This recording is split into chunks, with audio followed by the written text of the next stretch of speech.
సిరివల్లెసెడు కింద లచ్చవమ్మో లచ్చవమ్మ సిరబోయి కూర్చున్నావెందుకమ్మో ఎందుకమ్మా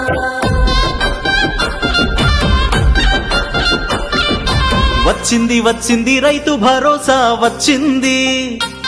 మన తెలంగాణ పల్లె సంబురాలతో మురిసింది వచ్చింది వచ్చింది రైతు భరోసా వచ్చింది మన తెలంగాణ పల్లె సంబురాలతో మురిసింది కష్టం విలువ తెలిసిన చేయి రైతు సాయమే పెంచింది మన రేవంతన్న మాట ఇచ్చిన రైతు రాజ్యమే తెచ్చింది వచ్చింది వచ్చింది రైతు భరోసా వచ్చింది మన తెలంగాణ పల్లె సంబురాలతో మురిసింది ఓ రైతన్నా ప్రజా ప్రభుత్వమే నీదన్నా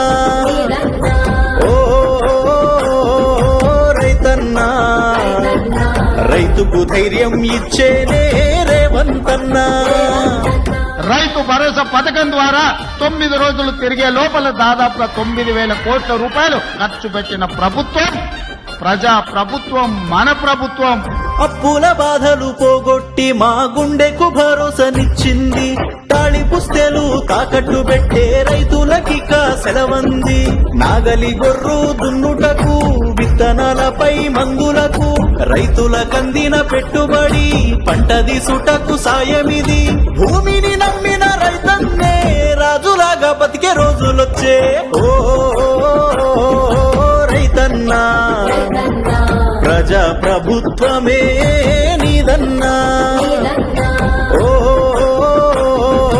రైతన్నా రైతుకు ధైర్యం ఇచ్చేనే రేవంతన్నా.